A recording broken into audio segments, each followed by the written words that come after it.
ആശാ സമരം നടക്കുകയാണ്. അപ്പം വ്യത്യസ്തമായ അഭിപ്രായങ്ങളാണ് പല കോണുകളിൽ നിന്നും വരുന്നത്. ഇത് രാഷ്ട്രീയ പ്രേരിതമാണ്, ഇതല്ല ഈ അവർക്ക് ഓണറേറിയം കിട്ടാത്തതിന്റെ പ്രശ്നമാണെന്ന് അവർ പറയുന്നു, പെൻഡിങ് ആയതുകൊണ്ടാണെന്ന് പറയുന്നു. ഇതിൽ CITUവിന്റെ നിലപാടെന്താണ്, നമ്മുടെ സംഘടനയുടെ നിലപാടെന്താണ്? ശരിക്കും ഇപ്പൊ ഈ ഒരു സമരം രാഷ്ട്രീയ പ്രേരിതം തന്നെയാണ്. നിലവിൽ 2007-2008 കാലഘട്ടത്തില് ആശ നിലവിൽ വരുമ്പോൾ സാമൂഹ്യ പ്രവർത്തനമാണ്, സന്നദ്ധ പ്രവർത്തനം എന്നുള്ള രീതിയിലാണ് നമ്മൾ വരുന്നത്. ഇതിലിപ്പോൾ കേരളത്തിൽ 26,125 പേരുണ്ട്. ഒരു ആനുകൂല്യമില്ല. അതിന് VS ഗവൺമെന്റിന്റെ കാലഘട്ടത്തിലാണ് ആദ്യം ഉത്സവത്തെ പ്രഖ്യാപിക്കുന്നത് 500 രൂപ. അതിനുശേഷം VS ഗവൺമെന്റിന്റെ കാലത്ത് തന്നെ 300 രൂപ നമുക്ക് ഓണറേറിയം പ്രഖ്യാപിക്കുന്നു. തുടർന്ന് വന്നിട്ടുള്ള ഉമ്മൻചാണ്ടിയുടെ ഗവൺമെന്റ് അത് 1000 രൂപ, 5 വർഷം കൊണ്ട് 1000 രൂപയിലേക്ക് വരുന്നു. അന്ന് നമ്മൾ ഈ 10 ദിവസം വലിയൊരു സമരം ഇതുപോലെ തന്നെ സെക്രട്ടേറിയറ്റിന് മുമ്പ് നടത്തിയിരുന്നു. 100 രൂപ കൂട്ടിക്കിട്ടാൻ വേണ്ടിയിട്ടാണ് അന്ന് സമരം നടത്തിയത്. പക്ഷേ 5000 രൂപ നിങ്ങൾക്ക് ഓണറേറിയം നൽകാമെന്ന് പറഞ്ഞുകൊണ്ട് ആ ചർച്ച അവിടെ അവസാനിക്കുകയും പിന്നീട് ഈ പൈസ ലഭിക്കുന്നതിന് വേണ്ടി ആരോഗ്യമന്ത്രി അന്നത്തെ ശിവകുമാറിന്റെ വസതിയിലേക്ക് നമ്മൾ മാർച്ചും ധർണയൊക്കെ നടത്തിയിരുന്നു. പക്ഷെ നമുക്ക് ആ പൈസ തന്നില്ല, നമ്മളെ കബളിപ്പിച്ച് പോവുകയായിരുന്നു ചെയ്തത്. അപ്പൊ 1000 രൂപ ഉണ്ടായിടത്തു നിന്നാണ് നമുക്കിപ്പോൾ നമ്മുടെ LDF ഗവൺമെന്റ് വന്നതിന് ശേഷം 7000 രൂപയിലേക്ക് ആശമാരുടെ വേതനം വർദ്ധിക്കുന്നത്. അപ്പോൾ പറയും ജോലിയിലുള്ള വ്യത്യാസം. ശരിയാണ്, ജോലിയിൽ വ്യത്യാസമുണ്ട്. ഈ 7000 രൂപയിൽ അധികമായി ലഭിക്കുന്നത് ഇപ്പൊ എല്ലാ മാധ്യമങ്ങളും പറയുന്നത് ആശമാർക്ക് 7000 രൂപ പ്ലസ് 200 രൂപ ഫോർട്ട് അലവൻസ്. ശരിക്കും അതല്ല. 7000 രൂപ ഓണറേറിയം സംസ്ഥാന ഗവൺമെന്റിന്റെ ഉണ്ട്, 3000 രൂപ കേന്ദ്ര സർക്കാർ എന്ന് വെച്ചാൽ ഇൻസെന്റീവ് ആണത്. 60:40, 60 രൂപ കേന്ദ്രത്തിന്റെ, 40 സംസ്ഥാനത്തിന്. അങ്ങനെ 3000 രൂപ ഫിക്സഡ് ഇൻസെന്റീവും പിന്നീട് അവരവർ ചെയ്യുന്ന ജോലിക്കനുസൃതമായിട്ടുള്ള ഇൻസെന്റീവുകളുമുണ്ട്. അത് ഓരോ വാർഡിന്റെയും ജനസംഖ്യ സാന്ദ്രത അനുസരിച്ചായിരിക്കും കിട്ടുക. കുട്ടികളുടെയും ഗർഭിണികളുടെയും മറ്റ് പ്രോഗ്രാമുകൾ ചെയ്യുന്നതിന്റെ അടിസ്ഥാനപ്പെടുത്തിയായിരിക്കും ഓരോ ആശയ്ക്കും ഇൻസെന്റീവ് കിട്ടുക. ഇതിനു പുറമെ ഇപ്പോൾ ഉള്ളത് ആർദ്രം പദ്ധതി പ്രകാരം ഹോമിയോ ഡിസ്പെൻസറികളും ആയുർവേദ ഡിസ്പെൻസറികളും ജോലി ചെയ്യുന്നവർക്ക് 1000 രൂപ പ്രത്യേകമുണ്ട്. അത് ഒരു FHSയിൽ 5 പേർക്കേ കിട്ടത്തുള്ളൂ, 5 ആശമാർക്കേ ഉള്ളൂ. അങ്ങനെ നോക്കുമ്പോൾ ഒരു ആവറേജ് 13,200 രൂപ ഒരാശയ്ക്ക് കിട്ടുന്നുണ്ട്. ആവറേജ് കണക്കാണ്. ഈ 13,000-ന് താഴേക്ക് എമൗണ്ട് വാങ്ങിക്കുന്ന ആശമാരുണ്ട്. എന്ന് വെച്ചാൽ 9,000, 10,000, 11,000 പല റേഞ്ചിലാണ് ആശമാര് വേതനം വാങ്ങുക. എന്നാൽ 13-ന് മുകളിലേക്ക് വാങ്ങുന്നവരുമുണ്ട്. 14,000, 15,000 ഒക്കെ വാങ്ങുന്ന ആളുകളുണ്ട്. അത് ഓരോ ആശയുടെയും പ്രത്യേകമായിട്ടായിരിക്കും അവർക്ക് ലഭിക്കുക.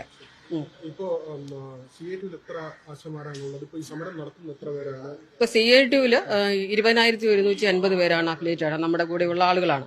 ഇപ്പൊ സമരം നടത്തുന്നത് ബേസിക്കലി ഒരു 1,500, 2,000-നകത്ത് വരുന്ന ആളുകളാണ്. എല്ലാ ജില്ലയും കൂടെ സ്റ്റേറ്റ് ഒട്ടുക്ക് അവരവകാശപ്പെടുന്നത് അങ്ങനെയല്ല. ഞങ്ങൾ അത് കൃത്യമായിട്ട് തന്നെ അന്വേഷിച്ചു. ഓരോ ജില്ലയിലും എത്ര ആളുകൾ ഈ സമരത്തിന് അനുകൂലമാണ്. അത് 1,500, 2,000-നകത്ത് നിൽക്കുന്ന ആശമാര് മാത്രമേ ഉള്ളൂ. ഇപ്പൊ പ്രവർത്തനങ്ങൾ എന്ന് പറഞ്ഞാൽ ഇപ്പൊ ഈ ലാസ്റ്റ് 7 ദിവസത്തെ ഒരു കണക്ക് ഞാൻ എടുത്തിട്ടുണ്ട്. ശൈലി സർവേയായിട്ട് ബന്ധപ്പെട്ട് ഈ ലാസ്റ്റ് 7 ദിവസം 4 ലക്ഷം 3,91,956 പേരുടെ എൻട്രി നടന്നിട്ടുണ്ട് ശൈലിയുടെ. ഈ എല്ലാവരും പണിമുടക്കിലാണെങ്കിൽ എങ്ങനെയാണ് ഈ എൻട്രി നടക്കുക? ഇത്രയും ഒരു 7 ദിവസം കൊണ്ടുള്ള എൻട്രിയാണ് ഈ പറയുന്നത്.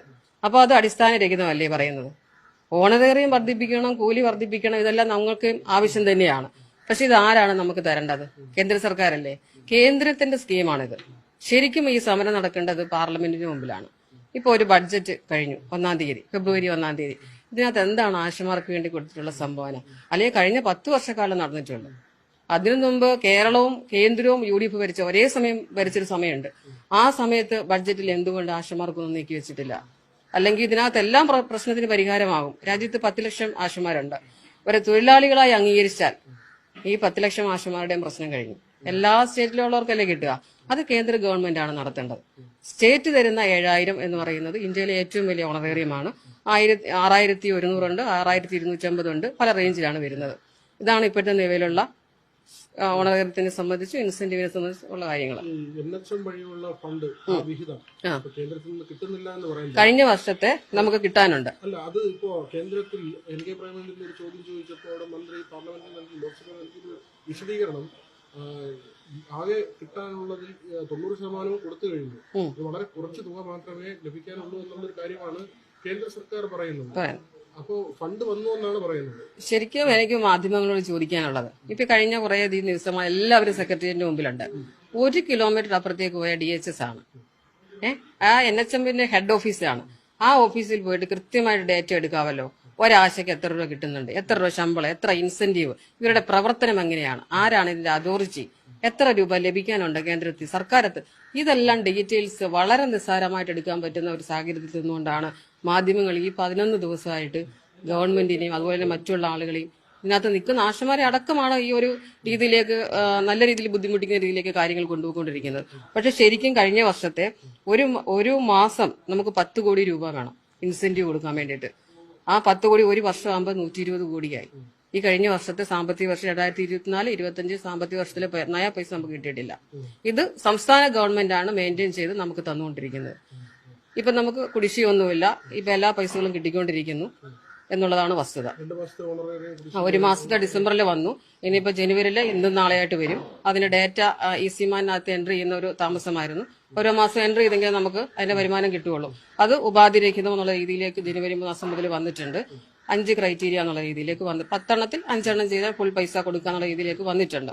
അതാണ് ഇതുവരെയുള്ള ഡീറ്റെയിൽസ് എന്ന് പറയുന്നത്. ഇപ്പൊ ഈ തദ്ദേശ തെരഞ്ഞെടുപ്പും അടുത്ത അസംബ്ലി തെരഞ്ഞെടുപ്പും വരികയാണ്. അതെ, അതിന്റെ ഒരു രാഷ്ട്രീയ പ്രേരിതമായ സാഹചര്യം കൂടി ഉണ്ടെന്ന് കരുതുന്നുണ്ടോ? തീർച്ചയായിട്ടും. കാരണം ഒന്ന് വെച്ചാൽ ഇന്നലെ ആരോഗ്യവകുപ്പ് മന്ത്രിയെ റാന്നിയിൽ തടഞ്ഞു യൂത്ത് കോൺഗ്രസ്സുകാര്. ശരിക്കും അത് വസ്തുതയല്ലേ?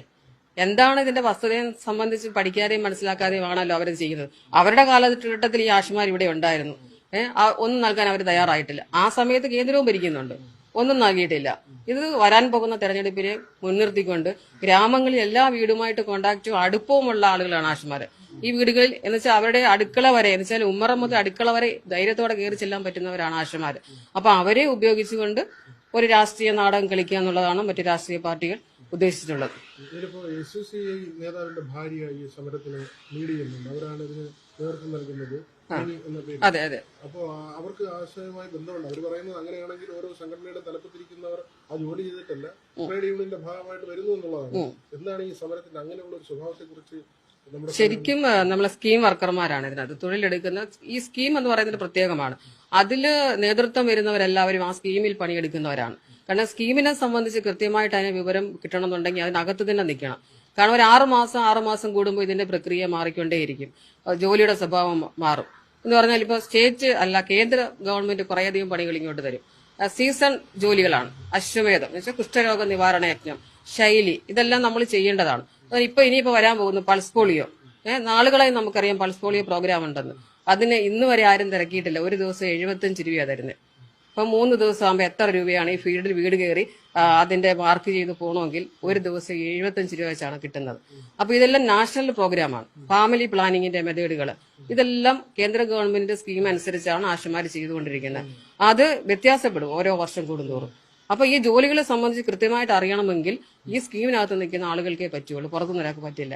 അവര് പറയുന്ന വായത്ത് നിന്ന് അവർക്ക് ഇഷ്ടമുള്ള രീതിയിലേക്ക് കാര്യങ്ങൾ വളച്ചൊടിച്ച് കൊണ്ടുപോകുന്നതാണ്. ഈ ജോലിയുടെ സ്വഭാവവും ഒരു രീതിയും അറിയണമെങ്കിൽ ഇതിനകത്ത് നിന്ന് നിൽക്കുന്ന ആളുകൾ ലീഡർഷിപ്പിലേക്ക് തന്നെ വരണം. ഇത് മറ്റു താല്പര്യം കൊണ്ട് ഇതിന്റെ സമരത്തിന്റെ ഭാഗമായി ഇവിടെ വരുന്നു എന്ന് വേണം കരുതാൻ. തീർച്ചയായിട്ടും വരാൻ പോകുന്ന ഇലക്ഷൻ തന്നെയാണ് അവരുടെ ലക്ഷ്യം എന്ന് പറയുന്നത്. അല്ലെങ്കിൽ ആശുമാരെ ഉപയോഗിച്ച് ഇങ്ങനെ ചെയ്യില്ല. കാരണം ഇതിന്റെ പരമാർത്ഥം മനസ്സിലാക്കിയ ഈ 13,200 കണക്ക് തന്നെ പറയുന്നു. ഇതിന്റെ കൃത്യമായിട്ട് കണക്കുണ്ട്. ഓരോ മാസം നമ്മൾ എടുത്തിട്ടുണ്ട് ആ കണക്ക്.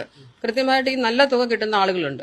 ഞാൻ മുമ്പേ പറഞ്ഞ പോലെ ബേസിക് ഓരോ വാർഡിലും ജനസംഖ്യ കൂടുതൽ 2000-2000 അപ്പുറത്തേക്ക്, അതുപോലെ ഗർഭിണികളും കുട്ടികളും ഉള്ള പ്രദേശം. ചില വാർഡിൽ ചില വീടുകളിലൊക്കെ അച്ഛനും അമ്മയും തന്നെയായിരിക്കും, വിദേശത്തായിരിക്കും ബാക്കിയുള്ളവർ. ആ വാർഡിൽ ജോലി ചെയ്യുന്ന ആശയ്ക്ക് ഒന്നും കിട്ടില്ല, വളരെ കുറവായിരിക്കും. 9,000-10,000 ഒക്കെ കിട്ടുകയുള്ളൂ. പക്ഷെ നല്ല പോപ്പുലേഷൻ ഉള്ളിടത്ത് നല്ല രീതിയിലേക്ക് അവർക്ക് ഇൻസെന്റീവ് കിട്ടും. ഇതാണ് ഇതിന്റെ വസ്തുത എന്ന് പറയുന്ന കാര്യം. അതിന്റെ ഒരു ശരാശരി കണക്കാണ് ഗവൺമെന്റ് ഇവിടെ പുറത്തുവിട്ടിട്ടുള്ളത്. അതോടൊപ്പം ഇളവരങ്കരയിൽ നടത്തിയ ഒരു പരാമർശം പെമ്പിള ഒരുമ ഈ സമരം പോലെ ഈ സമരം അങ്ങനെ പ്ലാൻഡ് ആണ് എന്നുള്ളൊരു ഒന്നുമില്ല. ഒന്ന് സമയത്ത് എല്ലാ ഉദ്യോഗസ്ഥരെയും പറയുന്നില്ല അദ്ദേഹം. ശരിക്കും പറയുന്നത് ഇതിൽ നമുക്ക് ഉപാധി വെച്ചിട്ടായിരുന്നു 7,000. ഇപ്പൊ 7,000 രൂപ കുറവാണെന്ന് എല്ലാവരും മുറവിളി കൂട്ടുന്നുണ്ടല്ലോ. ആ 7,000 രൂപയിൽ 700 രൂപ വെച്ച് കട്ട് ചെയ്യും.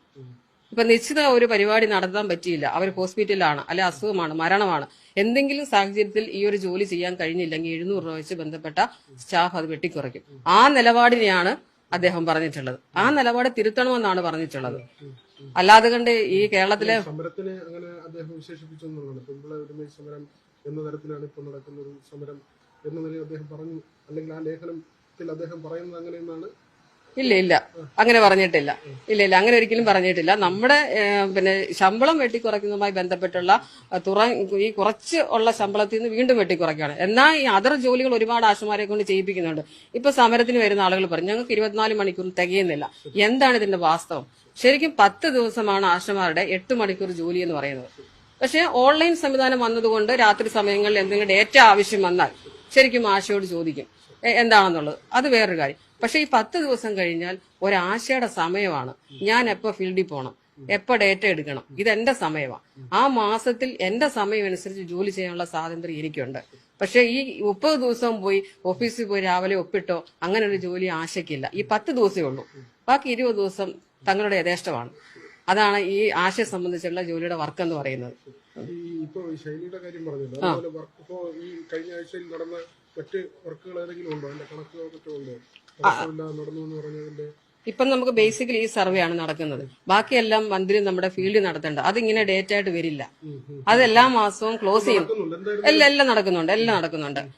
എല്ലാ ഒരു തരത്തിലും ബാധിച്ചിട്ടില്ല. ഒരു സമരത്തിലും ഈ ഒരു സമരം ആശാ വർക്കത്തിനെ സംബന്ധിച്ചോ ആരോഗ്യ മേഖലയ്ക്കോ ഒരു തടസ്സങ്ങളും ഉണ്ടായിട്ടില്ല. വർക്ക് സുഗമമായിട്ട് പോകുന്നുണ്ട്. എങ്കിലും ഏറ്റവും ഞാൻ ഈ പറഞ്ഞ പോലെ ശൈലിയുടെ ആണല്ലോ വരേണ്ടത്. അതാണ് ഏറ്റവും മുടങ്ങിക്കിടക്കേണ്ടത്. അത് ഈ 4,03,956 പേരുടെ എൻട്രി ചെയ്യുമെന്ന് പറയുമ്പോൾ ആശമാരാണല്ലോ ചെയ്തിരിക്കുന്നത്. വേറെ ആർക്കും ചെയ്യാൻ കഴിയില്ല. അവരുടെ സ്വന്തം ഫോണിലെ ആപ്പ് ഉപയോഗിച്ചാണ് ചെയ്യേണ്ടത്. അപ്പൊ കൃത്യമായിട്ട് എല്ലാ ജില്ലകളിലും ഓരോ ജില്ല ബേസ് ചെയ്ത് കണക്കിനകത്ത് കൊടുത്തിട്ടുണ്ട്. അപ്പോൾ എല്ലാ ജില്ലകളിലും ഇതിന്റെ വർക്ക് നടക്കുന്നു എന്നുള്ളതാണ്. തീർച്ചയായിട്ടും പരാജയപ്പെട്ട സമരം തന്നെയാണ്. ശരിക്കും ഇവര് പാർലമെന്റിന് മുമ്പിലാണ് സമരം ചെയ്യുന്നത്. പാർലമെന്റിന് മുമ്പിലാണെങ്കിൽ നമ്മളും സപ്പോർട്ടാണ്. ഞങ്ങളെ ജീവനക്കാരായി അംഗീകരിക്കണം, ഞങ്ങൾക്ക് സാമൂഹ്യ സുരക്ഷ വേണം, പെൻഷൻ ആനുകൂല്യങ്ങൾ വേണം. ഇതെല്ലാം നമ്മുടെയും ആവശ്യമാണ്. ഇത് ശരിക്കും ഇന്ത്യൻ പാർലമെന്റിന് മുമ്പിൽ തന്നെയാണ് ഈ സമരം നടത്തേണ്ടത്.